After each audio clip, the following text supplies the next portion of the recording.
Good evening. On behalf of Community Advocate and Jews United for Democracy and Justice, it's my pleasure to welcome you to America at Crossroads. I'm David Lehrer. This is our 19-month effort to bring the most thoughtful and incisive thinkers to you.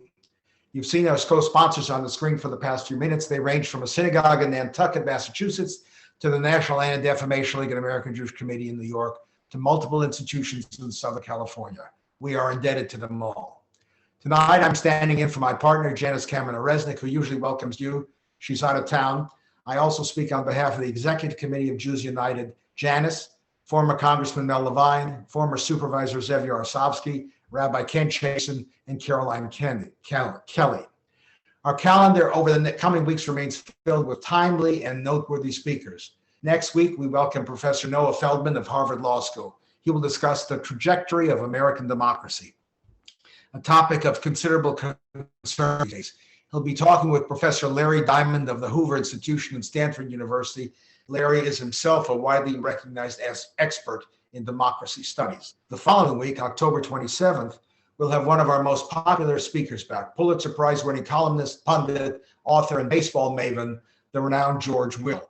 He is the author of a just-released book, American Happiness and Discontents, The Unruly Torrent. He'll be in dialogue with KCRW's Madeline Brand. Will always has lots to say and thoughts for us to ponder. And now to introduce this evening's guest, my friend and colleague in this effort, a former LA County supervisor and city councilman, and now a professor at UCLA, one of Los Angeles' civic pillars for the past 4.5 decades, Zev Yarosovsky. Zev? Thank you very much, David, and thank you, Janice, and the whole team for the great job you do. I couldn't help but notice we have a guest from Moscow, so I want to say Dobre Utro. It's morning time there, and очень, well, never mind. My Russian is losing it, but it's that's a first for us. First of all, let me thank our audience for being with us tonight. Thank you for your support. We are able to continue to present these incredible sessions because of your loyalty, your attendance, and your financial support. And if you're inclined to help us, we are all volunteers, except for our IT person, who is well worth it. We rely on your donations to help us keep this thing going. It's my privilege tonight to mention a couple of our upcoming guests. On November 3rd, Congressman Adam Schiff, whose book Midnight in Washington has just hit the bookstands, the bookstores, and with smashing reviews.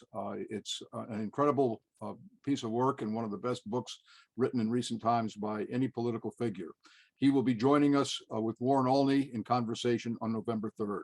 On November 10th, Steve Schmidt, a political consultant historically with the Republican Party, will be in conversation with Bob Schrum, a regular with us, who's with the USC Center for the Political Future. And we don't have a date yet, but I did want to mention that James Clyburn, Congressman James Clyburn, the majority whip of the House of Representatives, and one of the most influential members of the United States House, will be with us in conversation in the weeks ahead. Stay tuned. We're working with him on his schedule, and the congressional schedule, as you know, is very complicated. Tonight, we are honored to have our guests who will be introduced by our moderator, who I am proud to introduce, Larry Mantle. Larry is a regular with us, well known in Los Angeles on public radio, one of the all-time great communicasters, and moderators, and I call him the Walter Cronkite of Southern California and beyond. He is a treasure, and it's been a privilege to have him with us as part of our team. So let me turn it over to you, Larry, and your guests.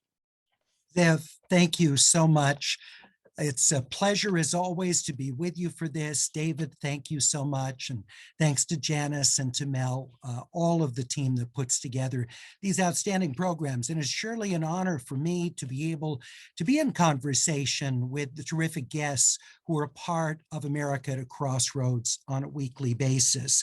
This program particularly important, of course, because it was just last week that the U.S. Supreme Court began its current term with a new 6-3 conservative majority and with some big cases dealing not just with abortion, of course, which we all are well aware of, the Mississippi case that the court is going to be taking on this term, but also issues dealing with gun rights and gun control measures, also a variety of cases that deal with religious areas and separation of church and state. In our conversation tonight, I'm joined, as you well know, by Dalia Lithwick, a frequent presence on TV and radio programs, noted author as well.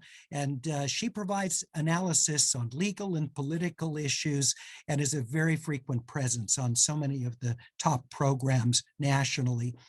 She's senior editor at Slate, a contributing editor at Newsweek, and author of the book Me versus Everybody, Absurd Contracts for an Absurd World. Great concept and fun idea for a book. Dalia, thank you for joining us. It's great to have you with us. And also joining us is UC Irvine Professor of Law and Political Science, Richard Hasen. He's busy throughout typical years, I have no doubt, but every 4 years, of course, he is the professor in demand to talk about voting rights issues and to talk about campaign finance measures. We certainly use him as a guest regularly on the Air Talk program that I host, but you see and hear him on so many different programs as well.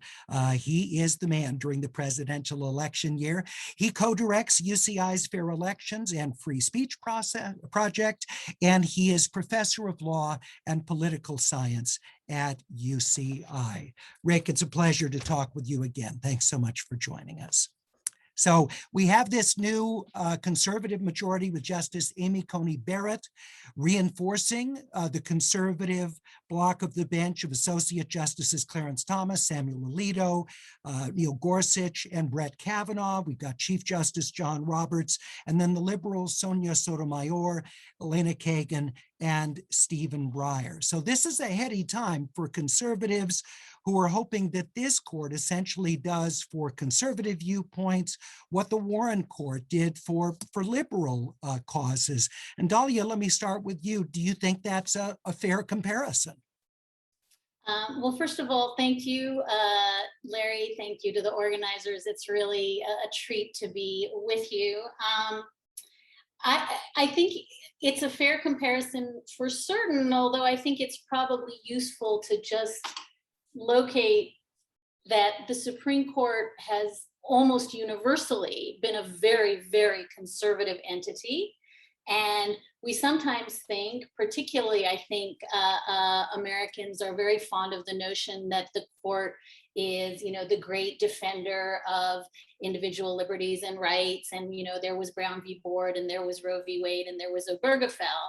But I think that those are outlier cases, and that if you look at the grand sweep of constitutional history, for the most part, the Supreme Court has been an extremely conservative institution that had a good run during the Warren Court era in terms of progressive achievements, but that there is, I think, a fallacy that holds that the Warren Court kind of existed in perpetuity until Brett Kavanaugh was seated. The Warren Court was a very, very brief flicker, and the court has been moving dramatically to the right even before the Trump appointees came on. So this is a very conservative court that is extremely conservative, even by the court's own standard. And yet the Warren decisions, the most far-reaching of those, have held in these years. So we still have Miranda. We still have the other, what we think of signature accomplishments of the Warren Court,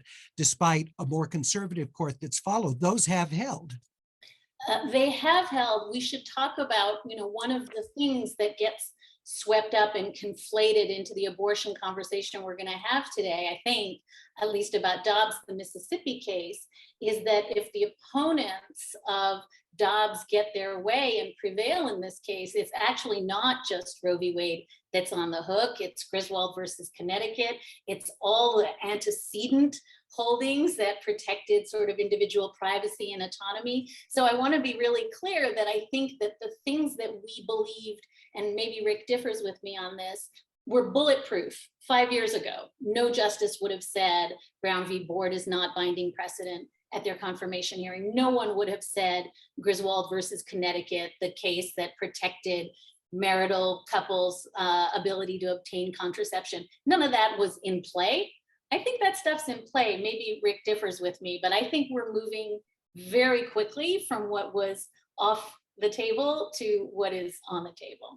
Yeah, Rick Hasen, do you think that this term, just this single year, is apt to be highly momentous? First, let me join Dahlia in thanking the organizers, and it's great to be back with you, Larry, in conversation. I do think that as bad as things seem to have been, we haven't seen really anything yet and it may not all happen this year. The court is a very slow moving institution, but the direction is clear. And what really marks the change with the appointment of Justice Barrett is that John Roberts is no longer in the middle of the court. And Roberts he's a strong conservative. He's the justice who wrote the Shelby County versus Holder case, which killed off a key part of the Voting Rights Act after the Warren Court had upheld Congress's power to pass strong voting rights laws. But Roberts is an institutionalist. He cares about the political capital of the court. He wants to move slowly. He wants people to respect the court, even when there's disagreement. What the conservatives on the court can do now is act without Roberts, because there are 5 justices who are on many, not all issues, on many issues, much more conservative than Roberts is, or at least is much more conservative than Roberts is willing to vote. And so I think on issues like abortion, on issues like guns, on issues like voting rights, on these questions, things are likely to get much, much worse. I mean, I'm talking about a fundamental change in how American society functions, because the court really sets the ground rules for so many of our contested questions right now. Of course, worse is in the eye of the beholder, of course, because for people, for example, who want to see an expansion of gun rights, or people who think that Roe v. Wade was wrongly decided, that was not a constitutionally valid decision. There are even people who favor abortion rights, who question how Roe v. Wade was arrived at as a way of ensuring that as a federal standard. But as the justices move in this direction, if they do, and in a more extreme way that you're describing, what do you see this doing, Rick, to the integrity of the court or the public perception of the court if it's perceived as largely a political body? Well, so it's first worth noting that this is the first time in the last few years in modern Supreme Court history that all the conservatives on the court were appointed by Republican presidents, and all the liberals were appointed by Democratic presidents. So before you couldn't talk about the Republican court, and now you can, and I've heard Senator Schumer and others refer to the court in this way.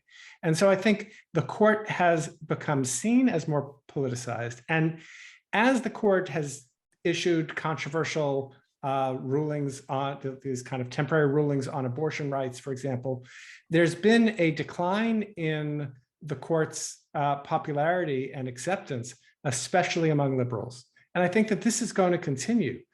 Even after Bush versus Gore, the case that ended the 2000 race that Democrats felt they ended up on the short end of the stick, the court took a hit for a while, but then the court's legitimacy, popularity ticked back up. I think so long as we're going to have a conservative supermajority on the court, and that they're going to act, that they're going to say, for example, that states can outlaw abortions entirely, or after just a very short period of allowing them, or that people have a constitutional right to carry guns outside their homes, even if state law says that they can't do that. That these are going to really put the court in the bullseye. And in fact, there might be some negative political ramifications for the Republican Party, because the party is going to be seen as being reflected in what the Supreme Court conservative justices are doing. Did the Warren Court cause the Democratic Party to pay a price for its decisions? And did the Warren Court, I don't know if we had Gallup polling at that time that would indicate anything similar to what we see in this most recent Gallup poll, where public confidence in the court's gone down. Do we know, is that comparable what happened? Because clearly a lot of those decisions were highly unpopular by the Warren Court. So yeah, there was a backlash, and polling did reflect that. But more importantly, what Republicans were able to do for the next 20 years is run against the court, run against the Warren Court as liberal, out of control. That's when you got language about I'm going to appoint strict constitutionalists to the court. That later became I'm going to appoint originalists to the court. I'm going to appoint law and order justices to the court. And on the right, Republicans had a much easier time of making the court a political issue.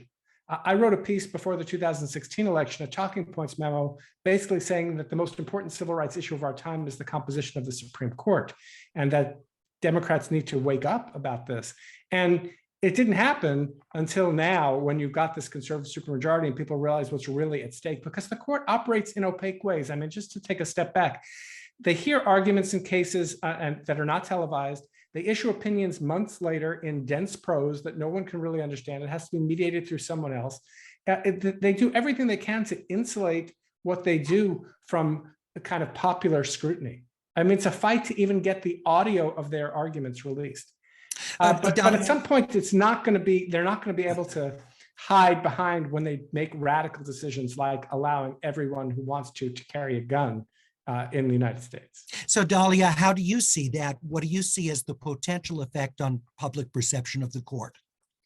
I think that Rick is drawing out the point that I think I opened with, which is, in some sense, I think a lot of the political left kind of went on screen save after the Warren Court. They just sort of felt like, I don't know, it's not that bad. The median justice is Sandra Day O'Connor. She's pretty conservative, but she's okay. Now the median justice is Anthony Kennedy. Okay, he's more conservative, but he's okay. Oh, now the median justice is Chief Justice John Roberts. Seems like a good guy. And so as the court was inching to the right, I think that progressives, as Rick said, didn't organize around the court, didn't really have a message around the court. Probably the best evidence we have of that is going into the 2016 election, when we had a vacancy that had been held open for months.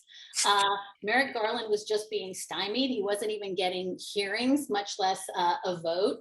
And we had folks like Ted Cruz and John McCain running for office saying, I want to be clear that if Hillary Clinton wins this election, I will hold that seat open for 8 years. There will be 8 justices or 6, or Elena Kagan under her desk flipping a coin, but we are not adding seats on Hillary Clinton's watch. Meanwhile, you had Democrats running for the Senate who said nothing about what had happened at the court and couldn't figure out what the message was. And that intensity gap was absolutely reflected in the exit polling in 2016 by a 2-to-1 factor, just about. Folks who thought the court was the most important voting issue pulled the lever for Donald Trump. So that enthusiasm gap around the court didn't just allow this sort of entrenchment of a court that was moving sort of serially to the right, but I think it allowed Democrats to just think, well, as long as we got Obergefell, as long as we get a couple of wins, we got whole women's health, so abortion is safe. And I think at the same time, and this is sort of undergirding what Rick is saying, we had Ted Cruz willing to go to war with John Roberts, willing to go to war with Neil Gorsuch, wasn't conservative enough. So while Democrats couldn't quite construct a message about why the court mattered, we had Republicans who were literally running against the John Roberts court. And I think that enthusiasm gap kind of got us to where we were here. And maybe I would just note that what we're seeing now is clearly, I think we all agree, a 6-3 supermajority. The only break in that 6 is the sort of high-speed rocket to the moon, get it done right now, what my colleague Leah Lippman at Michigan calls the YOLO, you only live once, do it now faction of that conservative wing. And the more institutionalist wing, Rick talked about John Roberts, who worries immensely about the legitimacy of the court. And in that bucket, I think I would put maybe less so after the SB 8 decision came down on September 1st, but I would put Brett Kavanaugh and Amy Coney Barrett in the kind of pump the brakes. We don't need to do this in a day. We've got a long game to play. Yeah. That, I think, is the split. I wanted to ask you about specifically, Dalia, the Mississippi case, because with the restriction on abortions past 15 weeks, is there any room for the court majority to determine that case without full on going into the teeth of Roe v. Wade? There was always the possibility, and I think folks like me, when the court agreed to hear the Dobbs case last spring, folks like me said they're not going to do anything that looks radical. They're going to fuss with whatever an undue burden is. They're going to change and rework the machinery of the Casey case from 1992. They'll figure out what fraction of pregnant people can't get an abortion, and they'll mess with the denominator. You know, there are ways to do this without ever writing the sentence, Roe v. Wade is overturned. And I think Rick and I probably agree that writing the sentence, Roe v. Wade is overturned, is probably not something the Roberts Court wanted to do in June of 2022, going into the midterms. I think for me, SB 8 and the decision to let that Texas abortion law go into effect has confounded my calculus on this. I now think the court is maybe not interested in some of those half measures, some of the smoke and mirrors. We're not really overturning Roe, we're just moving the line, or we're questioning when viability is, or what an undue burden is. Now I think the court might be in it, and I'm happy if Rick thinks I'm wrong, but I read the SB 8 decision and the way in which the court was willing to do that in the dark of night with an unsigned opinion as telegraphing that the court might be willing to go big on Roe. I wonder if on the other side of it, and Rick, you can respond to this, that anything that the justices would have written in defending that decision to allow the Texas law to go into effect, would have in itself been read so, this tea leaf so scrutinized. I would assume they were very concerned about that. So the reason, I mean, it makes sense to me if they were going to rule in or decide in the way that they did, that they actually didn't talk about the reasons for doing that. But Rick, what do you think? And were you surprised that they allowed the Texas law to go into effect? Well, there's a line in that midnight ruling that says there are serious constitutional questions raised by those who believe that there's a constitutional right to abortion. To call them serious constitutional questions was quite an understatement. There's an established constitutional right. It's been the right in the United States since 1973. And so the debate we're having now is not, do the plaintiffs who support abortion rights lose? It's how do they lose? Do they lose slowly or quickly? I mean, is it going to be death by 1,000 cuts, which is what I think Dalia and I both thought it was going to be before we had the SB 8 situation? Or are there going to be forthrightly 5 justices calling for Roe to be overturned? I think it is possible. I look at a case like Shelby County, again, the voting rights case. John Roberts, he has been laser focused on issues about race and the use of race in the public sphere for laws like voting rights laws and things like that. And he was willing to spend his political capital because that's what he cared about. For a lot of these other justices, it's Roe versus Wade. It is abortion is the signature issue. And if they're not going to kind of, use their capital on this, I don't know what they would use it for. So I guess I'd be looking at Kavanaugh, because he has shown himself to try, I think unsuccessfully, to be a little more political on the court, a little more, trying to finesse things. So maybe there's only 4 that are willing to say we overturn Roe versus Wade, but effectively it's going to overturn Roe versus Wade. I think it's just a question of how they say it and how much of an impingement on rights there's going to be. And can I add one? Yeah, sure, Dalia, yeah.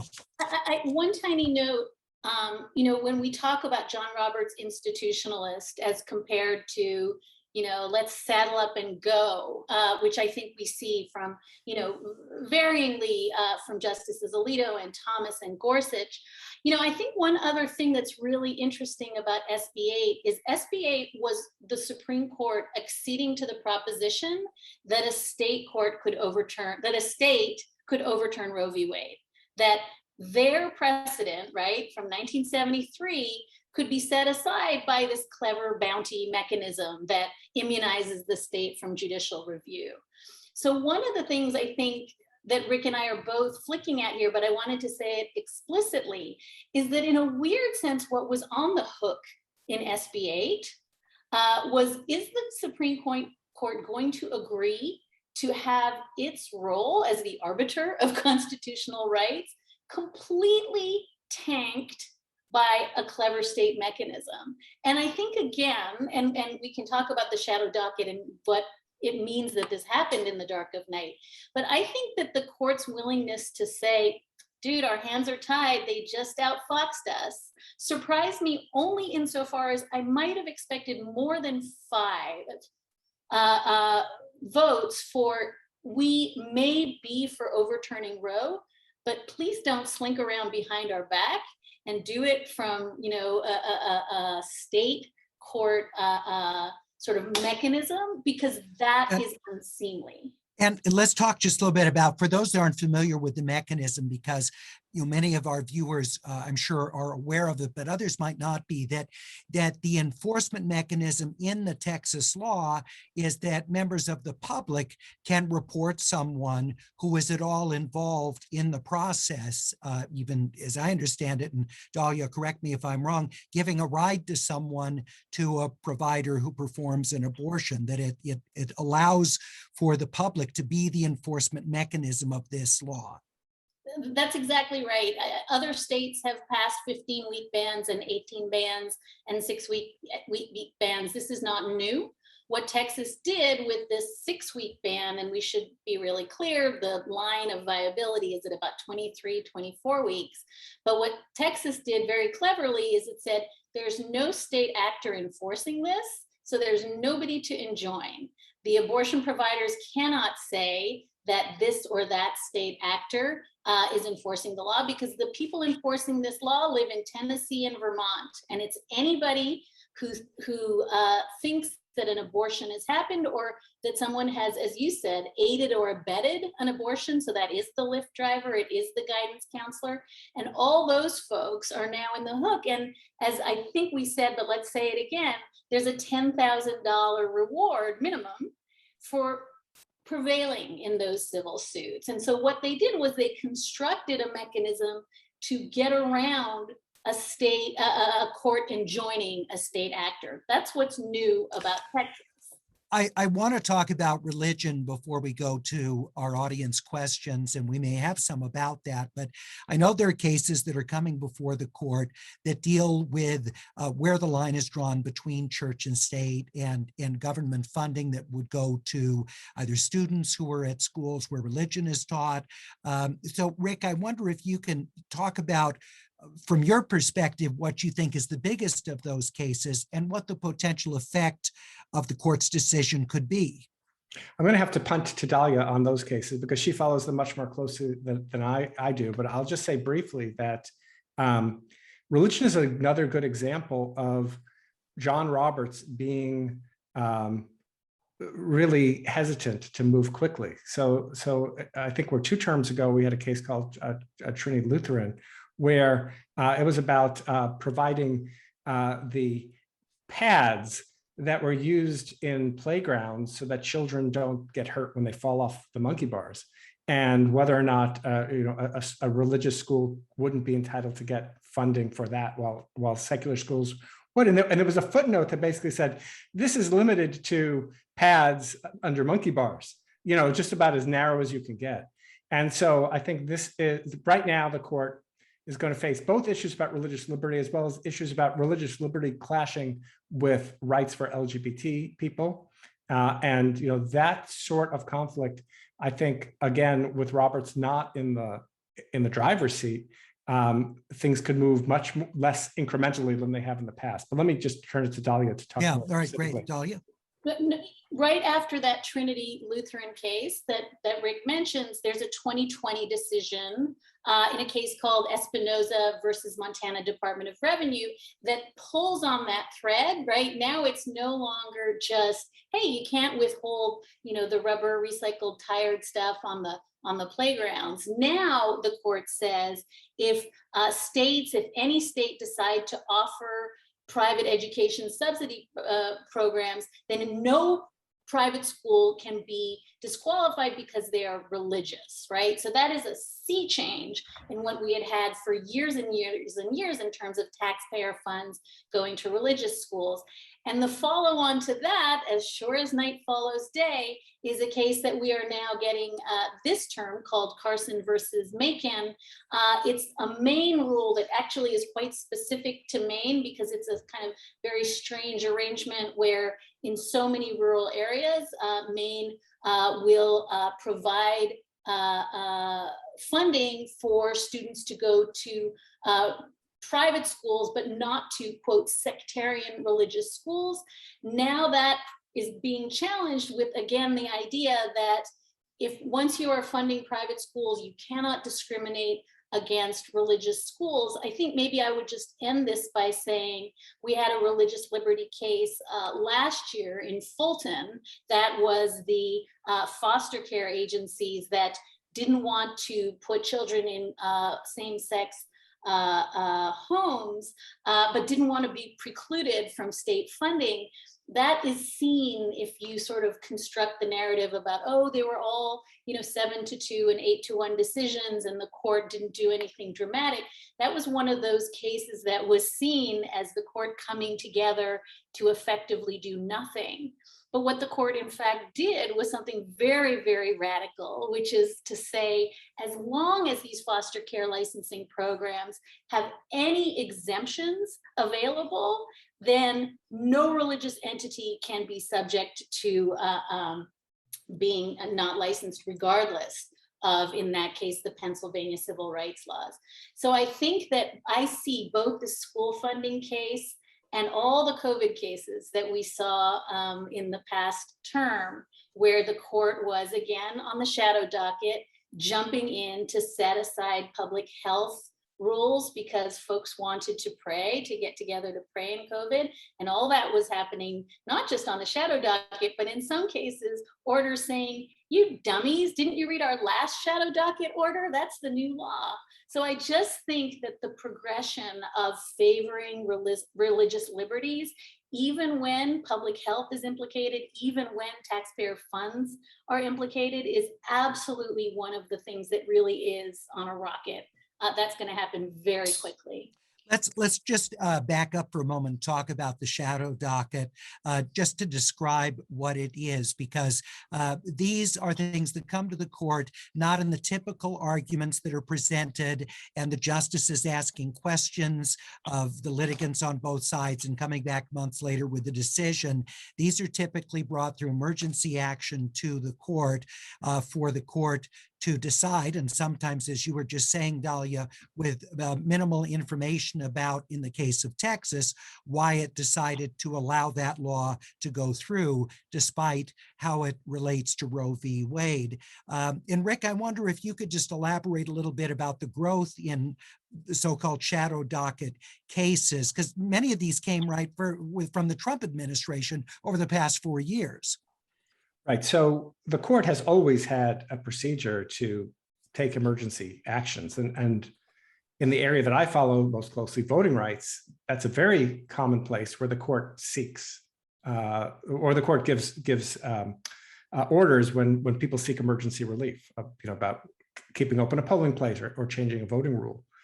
But what we've seen, I think, are two significant developments. Number one, as you mentioned, the Trump administration used the shadow docket, and Dahlia, I have a good friend named Steve Vladeck at the University of Texas who's done very good work documenting this, and you can look up his work. The Trump administration got the kinds of relief on the shadow docket without full briefing, no oral argument, no full opinions being issued in many of these cases, where they got relief that's ordinarily not granted for the ordinary litigant, and whether that involved the travel ban or other cases. Lower courts had considered cases. They had, in some cases, given full airing to those issues. And rather than the Supreme Court waiting, the court jumped in. And even though there were lots of stories at the end, and this goes to my second point, it's not just about the volume, it's about the valence. Even though lots of stories at the end of last term, oh, the court's more unanimous than you think, they haven't really done anything really radical. If you actually factor in what they had been doing in these shadow docket cases, it was a hard move to the right. And I think that really kind of signals where the court is going.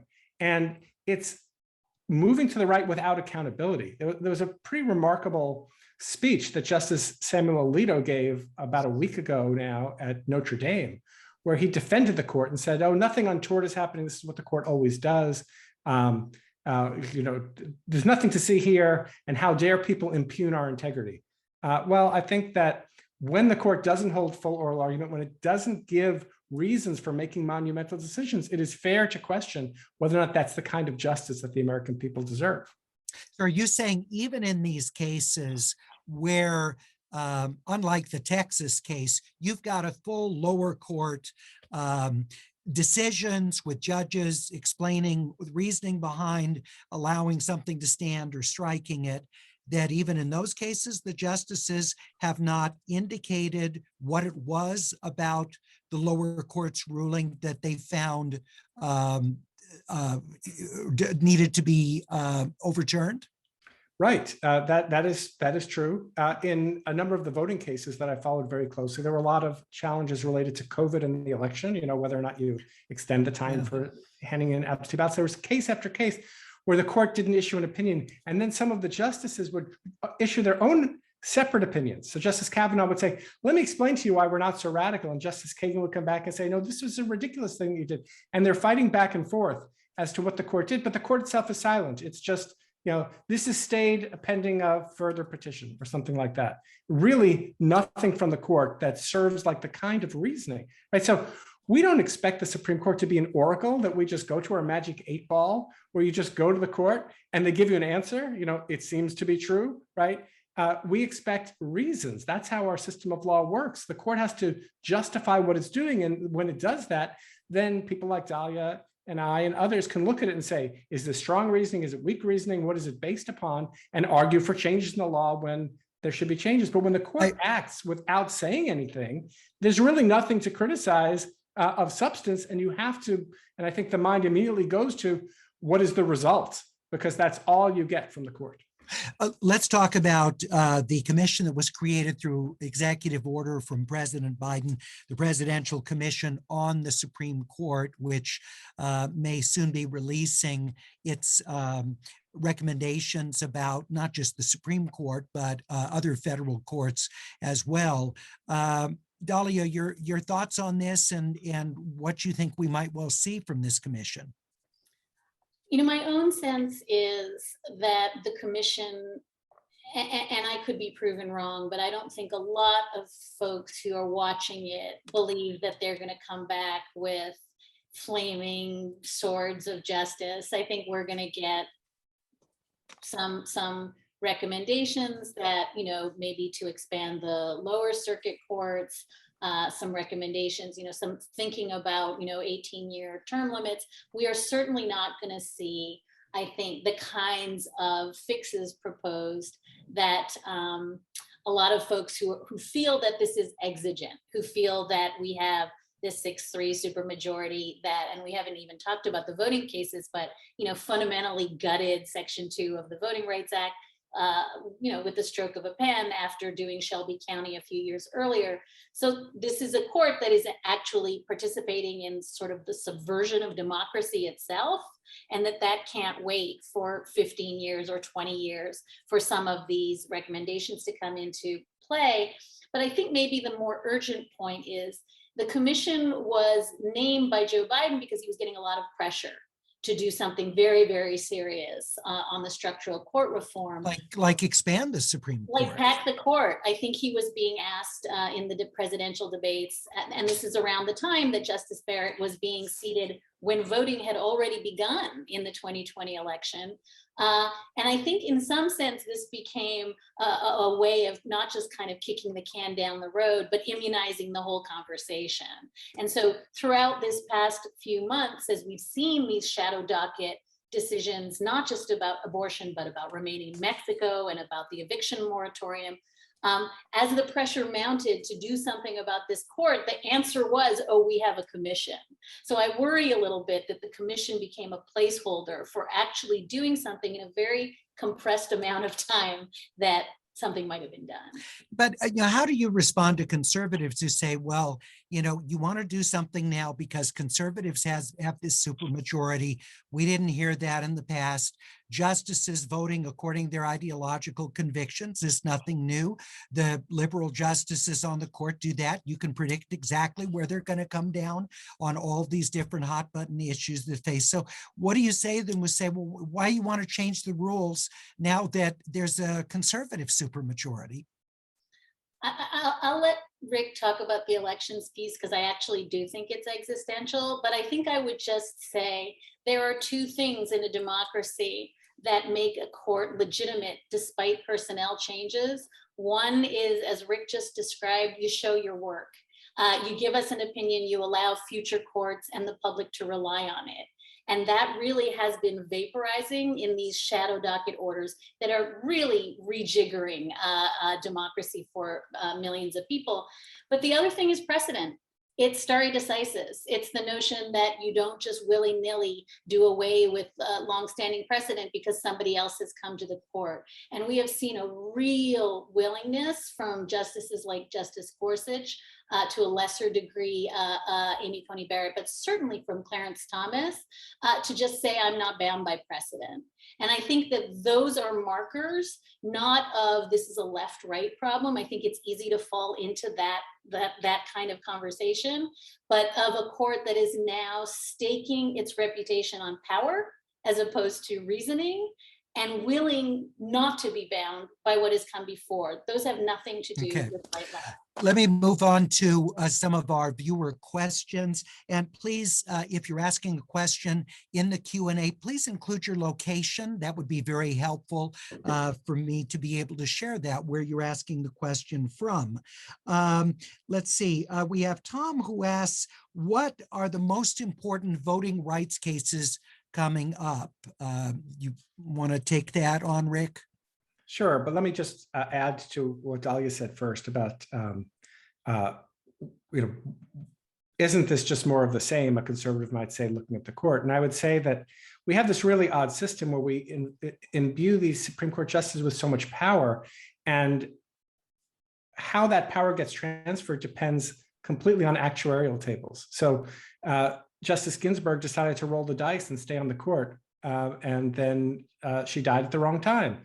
And now Stephen Breyer is playing that same game with the actuarial tables. The result is that even though Democrats have had presidents elected over the last 20 years, they've had very few Supreme Court appointments. Republican presidents have had many more Supreme Court appointments. And so, if you actually had a system where you had every Supreme Court, every president had 2 Supreme Court justices to appoint and they had 18-year terms, then I think there would be less to worry about. And in terms of trying to pack the court, I don't like that label, and I'm not in favor of adding justices to the court, but it's fair to point out, as Dahlia mentioned earlier, that Mitch McConnell blockaded the appointment of Merrick Garland to the Supreme Court for no good reason. He was eminently qualified. I mean, so he was a little conservative for my taste, but he was eminently qualified to be on the court. And that kind of gamesmanship with the court, I think, is what is provoking this kind of response. Let me ask you though, Rick, do you think it would have been different if you flipped the scenario? So let's say you had a liberal justice who died and it was going to be a conservative and it was going to be a significant tip to the balance of the court. Do you think Democrats would not have stonewalled that as Republicans did? I don't think Democrats would have stonewalled. Really? I think they were more committed to norms of at least giving the person a hearing. I'm not saying the person might not have been confirmed. What we've seen are both Democrats and Republicans senators voting more on ideological lines. Wouldn't that than have in the been past. worse, though? You hold a hearing, here's this qualified guy and presents himself. Well, no, we took your time for all this, but we're not going to confirm you because this is going to flip the composition of the court against us. So we're not, I mean, in some ways, wasn't it more honest? Just say, no, it's a strict power play, naked power play. We're just not going to, we're not going to go through the process. Well, I think you can have it one way or the other. If that was a power play, then Democrats can do a power play, or, you know, if it should be Well, done that's on the my merits, point, then that I nobody's doing it on think, the merits. yeah, that I guess, to me, I just assume either party that was in that position, if you were looking at a flip of the majority of the court, if it's a like for like replacement, I don't think that's true. But when you've got a different ideological replacement for someone who's died, and you're that close to the end of a presidential term, I just find it hard to believe that both parties wouldn't use that kind of naked power play. Yeah, But I don't think. fully one-third of presidents have appointed someone in there last year. I mean, that's just, it's But not would it flip happening. the composition in the same way, or I was mean, it a like for like? I think I mean, when Sam Alito got Sandra Day O'Connor's seat, it fundamentally flipped the composition of the court. And without a doubt, it had, I think, more of an effect than almost anything we've seen since, until maybe Amy Coney Barrett. So I think that the argument that, well, that will flip the court has just never been invoked before. And the idea, and you may remember, Mitch McConnell kept saying this was the Biden rule, but Biden had posited it as a hypothetical. It had never actually been done.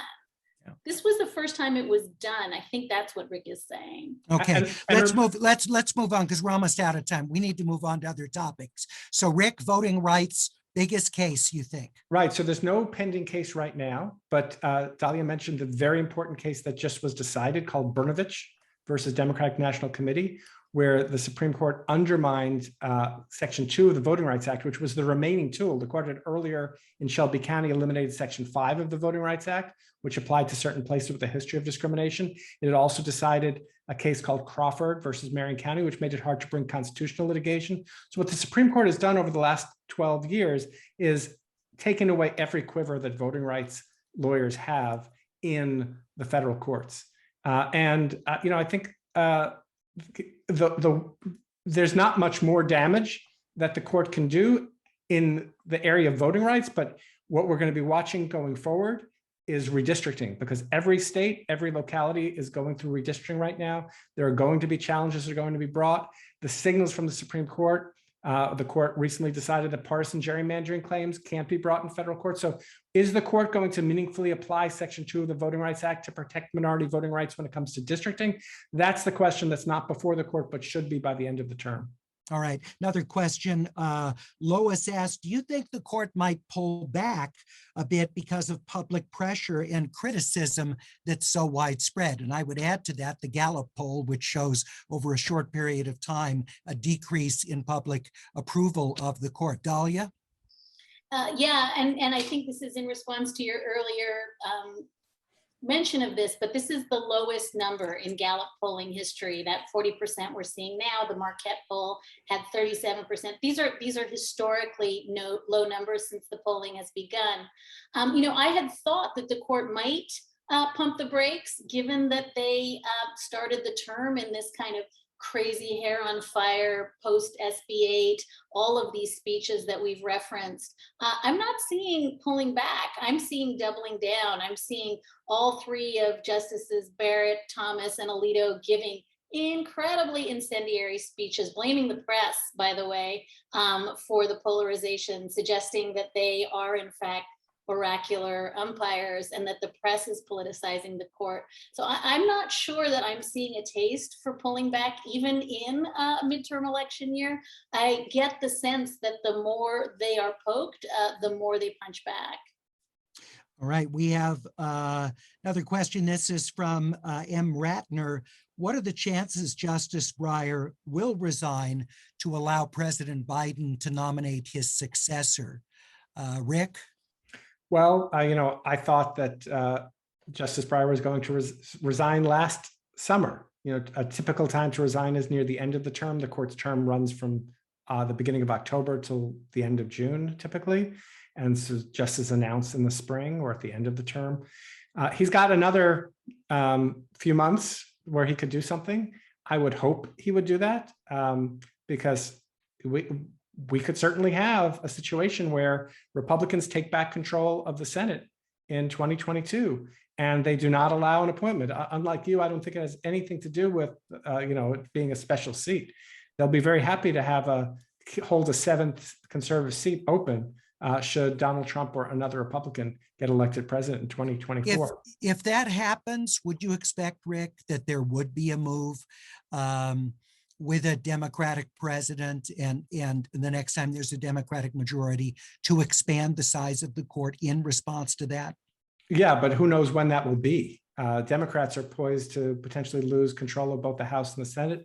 It's a topic for a different conversation, but I'm very worried about the potential for the United States to be able to conduct a fair election in 2024. I think that the pieces are in place for that election to be subverted in the Congress when the electoral votes are counted. So, or in the states. So I'm really worried. And so I feel like this is the last best opportunity to get the rules in place. The rules alone won't protect us, but we need better rules for our elections and we need better rules for the court.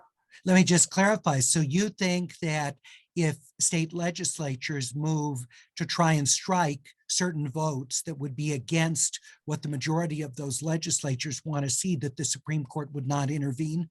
You mean the majority of what voters wanted? The majority of what the legislators. So let's say you have one party's majority in the legislature, and for some reason they throw out certain votes claiming there was fraud. You're saying you think the Supreme Court would not step in?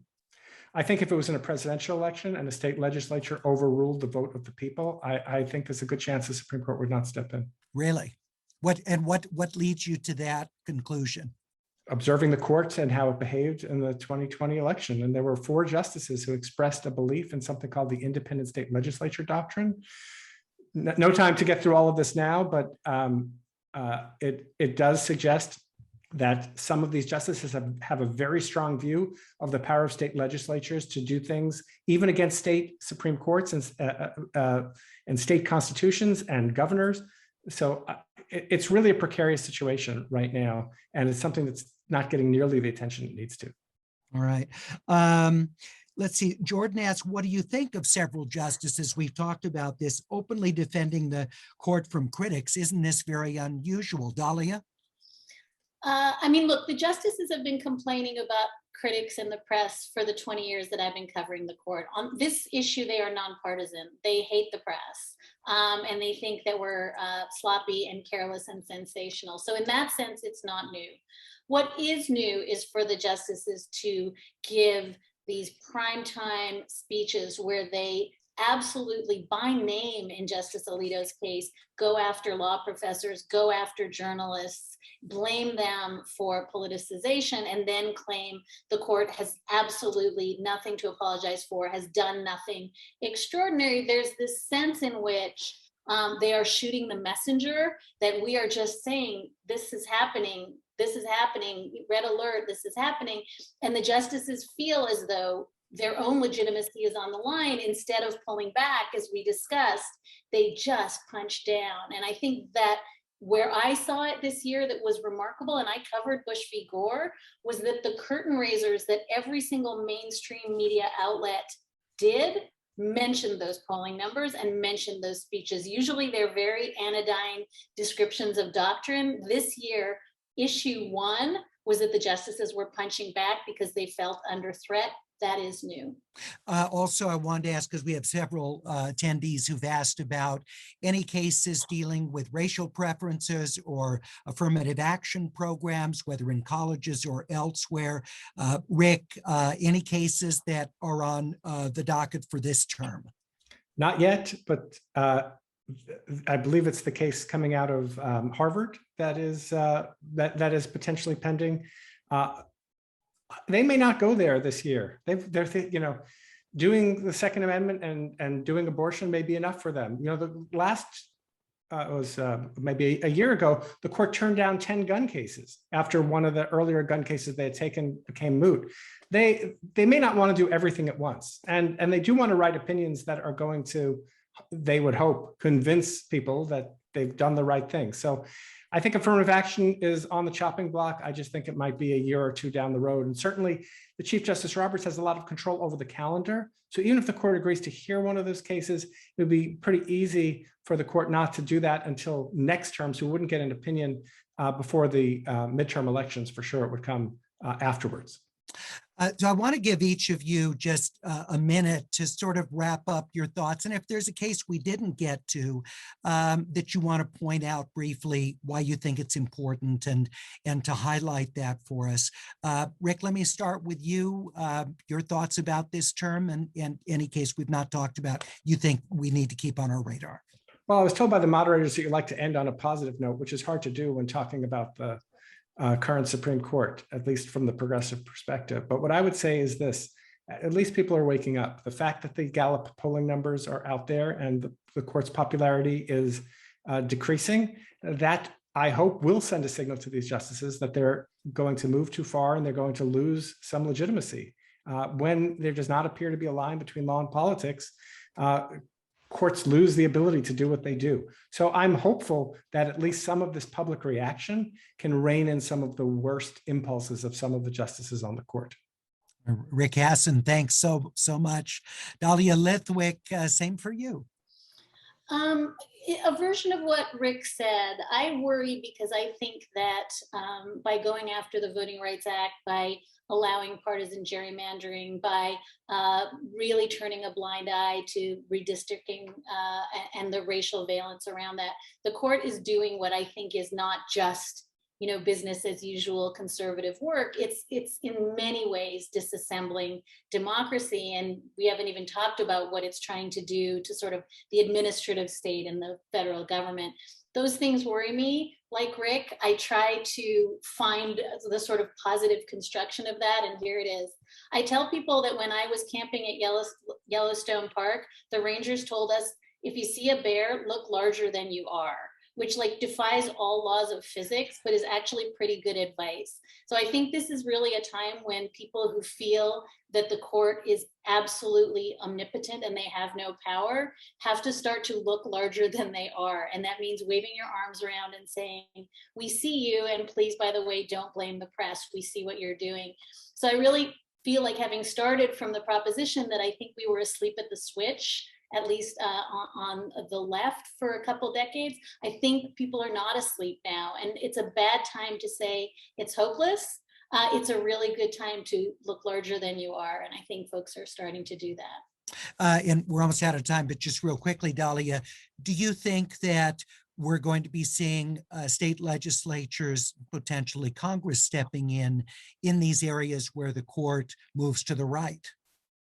Yes, and I think, we've seen that happen in a whole bunch of contexts. The court has said, we can't touch this, and we've seen state Supreme Courts say that they will touch it. And certainly abortion is one of those places where we've seen states surging in to protect reproductive rights, most notably, in Virginia, New York, California. So in California, yeah. Yeah, I think it happens, but I think the larger question, and this is what was worrisome about Texas, is if the court isn't willing to do anything when a state actually constricts rights, if they're willing to say, you do you, and the federal constitutional rules fall by the wayside, I think that is something that is hard to imagine what could be done about that. I want to thank you both again. A terrific conversation. So many interesting points that you've raised, and I always appreciate doing these conversations because I learn so much and hear different perspectives and arguments and all that. Even with hosting a daily program like Air Talk, are expanded and new for me, and I'm sure for our viewers as well. So thank you both very much. Really appreciate the conversation. And I want to remind you that coming up next week's program features Professor Noah Feldman of Harvard Law. He'll be talking about the trajectory of American democracy. That's the title. And he'll be in conversation with Professor Larry Diamond, who's been a moderator in the past on the program. He's with the Hoover Institution and Stanford University, the law school that Dalia went to. Got her JD, by the way. So that's a very timely conversation. Make sure that you get in touch with that. That's Wednesday next week, 5 o'clock Pacific time, right here, America at a Crossroads. And I also want to ask you, please, if you value these programs, and I know you do because you're probably a faithful viewer of them, if not every week, quite frequently, please visit the websites for Community Advocates, Inc. or Jews United for Justice and Democracy, and make sure that you make a contribution to support the programs. If it's something that you value, you can do that. Again, just do a web search for Jews United for Democracy and Justice. I got the order correct, I think, that time. And also Community Advocates, Inc., either organization.